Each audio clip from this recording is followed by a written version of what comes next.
this evening comes to us from Mark chapter 6, verses 14 to 29. Herod Antipas, the king, soon heard about Jesus because everyone was talking about him. Some were saying, "This must be John the Baptist raised from the dead. That is why he can do such miracles." Others said, "He's the prophet Elijah." And still others said, "He's a prophet like the other great prophets of the past." When Herod heard about Jesus, he said, "John, the man I beheaded, has come back from the dead." For Herod had sent soldiers to arrest and imprison John as a favor to Herodias. She had been his brother Philip's wife, but Herod had married her. John had been telling Herod, "It's against God's law for you to marry your brother's wife." So Herodias bore a grudge against John and wanted to kill him. But without Herod's approval, she was powerless. For Herod had respected John, and knowing that he was a good and holy man, he had protected him. Herod was greatly disturbed whenever he talked with John, but even so, he liked to listen to him. But Herodias' chance finally came on Herod's birthday. He gave a party for his high government officials, army officers, and the leading citizens of Galilee. And then his daughter, also named Herodias, came in and performed a dance that greatly pleased Herod and his guests. "Ask me anything you like," the king said to the girl, "and I'll give it to you." He even vowed, "Whatever you ask, up to half my kingdom." So she went outside and asked her mother, "What should I ask for?" And her mother told her, "Ask for the head of John the Baptist." So the girl hurried back to the king and told him, "I want the head of John the Baptist on a tray right now." And then the king deeply regretted what he had said, but because of the vows he had made in front of his guests, he couldn't refuse her. So he immediately sent an executioner off to the prison to cut off John's head and bring it to him. The soldier beheaded John in the prison and brought his head on a tray and gave it to the girl, who took it to her mother. When John's disciples heard what happened, they came to get his body and buried him in a tomb. So, true confessions. I really like going on ghost tours. Anybody else? They're so much fun. It's a great offbeat way to see a city because most of a city's haunted locations are historic. So really, when you go on a ghost tour, you get an evening walking architecture tour with a few good old-fashioned ghost stories. Britt and I took a ghost tour on our honeymoon in Galena, Illinois, and our tour guide was all in. She dressed in a period costume. She carried a lantern, and this woman had scoured the historical archives of her town for stories, and she told them with gusto. But what really made the entire night worth it was the way she ended her story at each location. She'd say some really haunting phrase as she held the lantern and looked off into the distance. And then she'd pause for like a really long and awkward time. And then without notice would move on with her lantern and the tour would continue. Britt and I still talk about this experience and joke about the lantern. Perhaps like me, you're fascinated with ghost stories. And if you know anything about ghost stories, then you know that most of these stories are about tragic happenings in the past. Every ghost story seems to be a tale of horror, of pain, of injustice, mistreatment, or neglect. And it's believed that these hauntings occur or show up because of an injustice or wrong that was done to them, or because they have some unfinished business. Have you ever been haunted? Haunted, like living in the shadow of an injustice that you have experienced that hasn't been set right? Haunted by something that has been left undone? By a wrong that you haven't set right? haunted by pain, mistreatment, neglect. We all have things in our life that feel unfinished or undone, don't we? We've all seen, experienced, or participated in something that needs to be set right. King Herod in today's text, he was a haunted man. He thought that Jesus was John the Baptist to come back from the dead to haunt him for his wrongdoings. Because Herod was responsible for John the Baptist's death.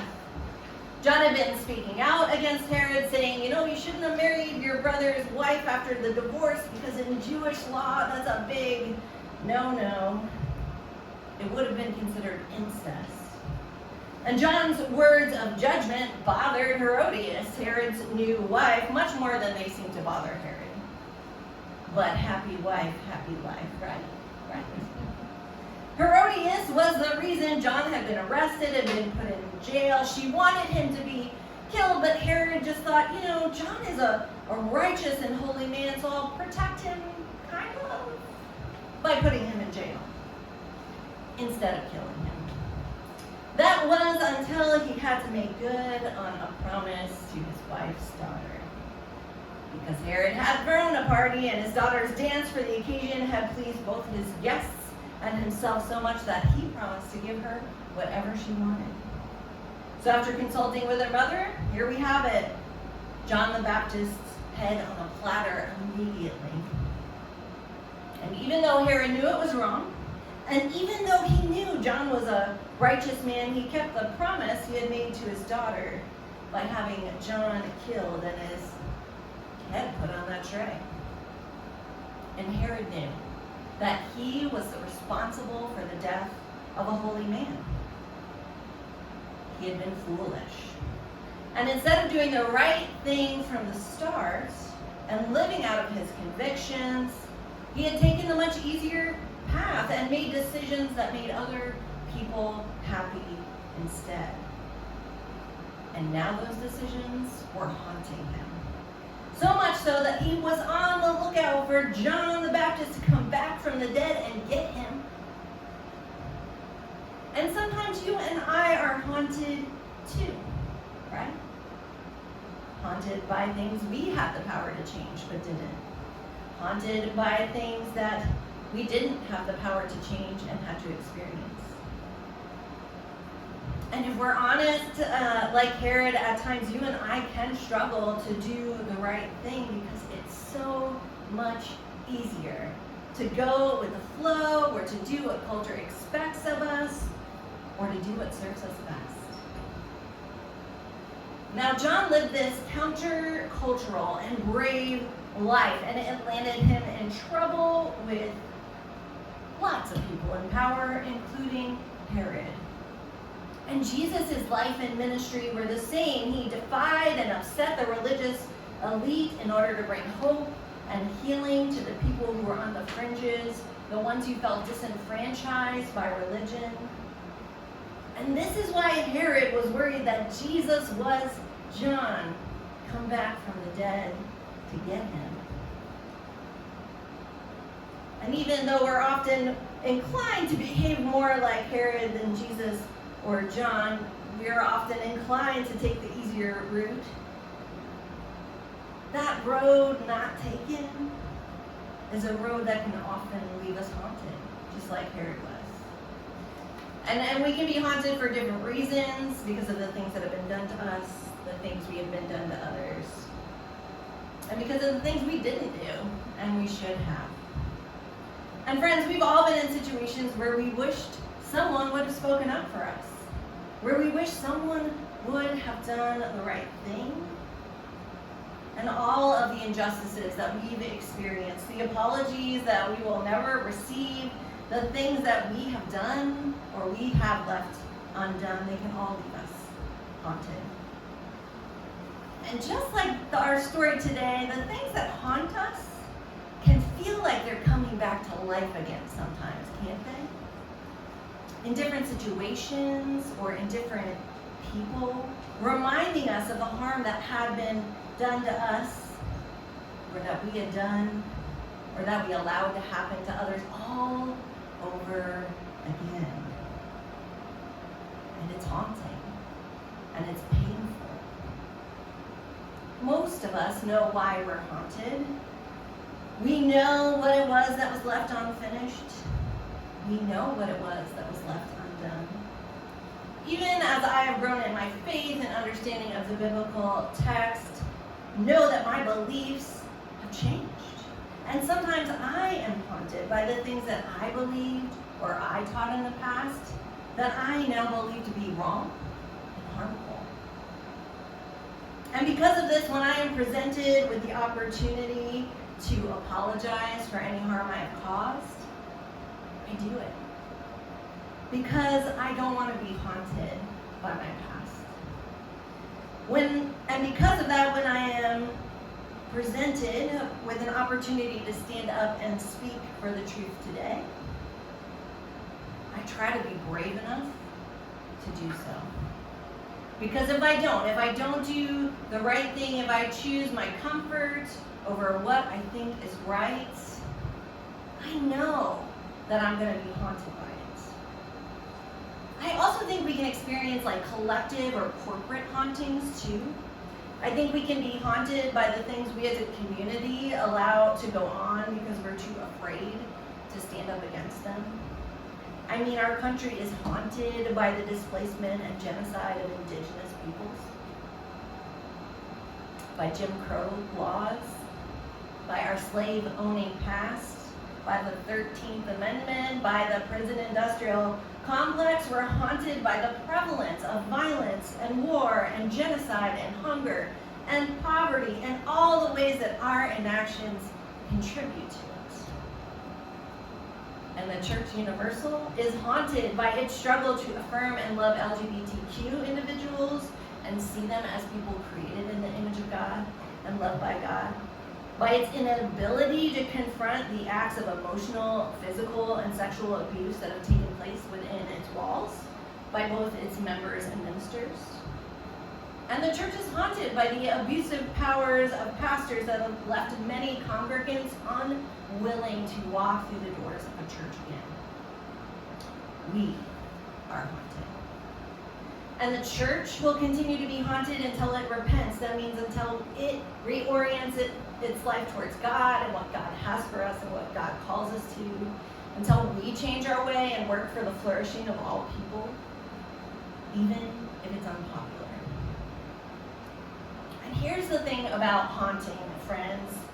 You and I will individually and collectively be haunted until we find a way to put to rest what has been done and what has been left undone. So what would it look like for you and I to begin the journey of healing for the things that have left us haunted? What would it look like to heal from the injustices or the wrongs that we have experienced? How might you and I be brave and seek justice for others when it's possible? And try to set right what we know to be wrong when we are able? And what would it look like for you and I to find a way to forgive ourselves and others, especially when making or receiving amends doesn't feel safe or possible? I hope that when you and I have the opportunity, we stand up for ourselves, that we stand up for others, even if it's unpopular, even if it puts us at odds with our friends and our family and our community and our church. If it's right and good and just, I hope that we say it out loud. So if something's haunting to you, I pray that you would find a way to begin a journey toward peace. Amen.